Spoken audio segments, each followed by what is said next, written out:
جمعية الدعوة والإرشاد وتوعية الجاليات بمحافظة بدر.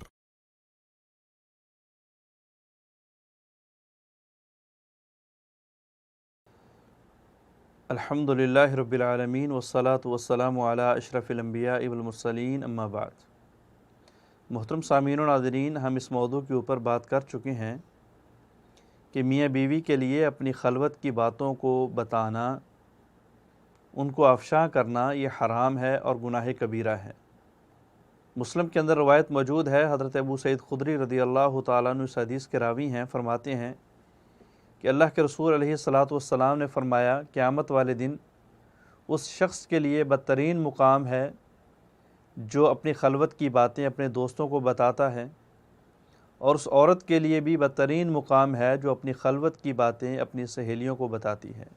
باتیں بتانے سے مراد کہ وہ اپنی حرکات و سکنات اور اپنی افعال، اپنے اقوال اور اپنی بات چیت کو افشاں کرتے ہیں۔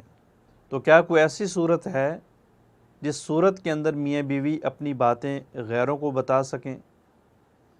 شریعت کا مطالعہ کیا جائے تو پتہ چلتا ہے کہ شرعی حکم لینے کے لیے، بات کو سمجھنے کے لیے، یا میاں بیوی کے درمیان لڑائی کو ختم کرنے کے لیے اپنی یہ باتیں باہر بتائی جا سکتی ہیں، لیکن یہ باتیں اشارتاً بتائی جائیں گی، کنایتاً بتائی جائیں گی، صراحتاً یعنی کھلے لفظوں کے اندر اور کھلے منظر کے اندر پیش نہیں کی جائے گی۔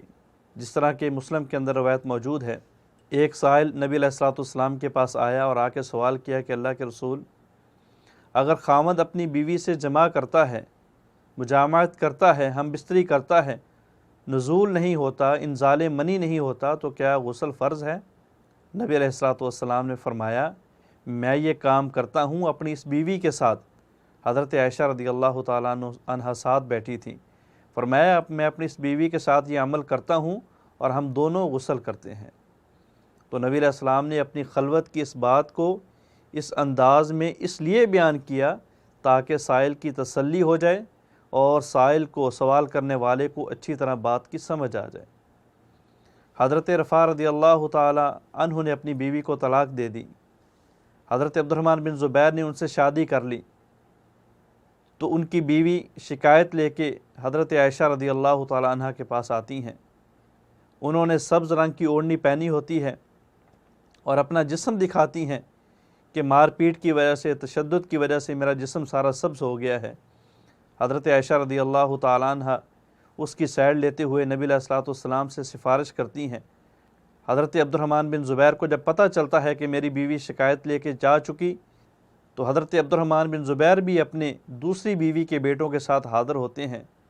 تو دیکھا کہ وہ شکایت کر رہی ہے کہ اللہ کے رسول کے پلے کچھ نہیں ہے، اور اپنے کپڑے کو اٹھا کے اس کو لمکا کے، اس کو لٹکا کے اشارہ کرتی ہے کہ سوائے اس کے پاس کچھ نہیں ہے۔ تو حضرت عبد الرحمن بن زبیر کہتے ہیں کہ اللہ کے رسول، میں تو دوران مجامعت اس کو اس طرح چھیل دیتا ہوں جس طرح انسان ایک چمڑے کو چھیل دیتا ہے۔ تو جب یہ باتیں نبی علیہ الصلوۃ والسلام کے سامنے بیان ہوتی ہیں تو نبی علیہ الصلوۃ والسلام مسکرا دیتے ہیں۔ اس حدیث سے جو اسباق ملتے ہیں وہ یہی ہے کہ خاوند اور بیوی اپنی باتیں شرعی مسئلے کو حل کرنے کے لیے، اپنی صلح کروانے کے لیے، یا اپنی لڑائیوں کو ختم کرنے کے لیے قاضی کے سامنے بیان کر سکتے ہیں۔ اللہ سے دعا ہے کہ اللہ رب العالمین ہمیں قرآن و حدیث کے اوپر عمل کرنے کی توفیق عطا فرمائے۔ السلام علیکم ورحمۃ اللہ وبرکاتہ۔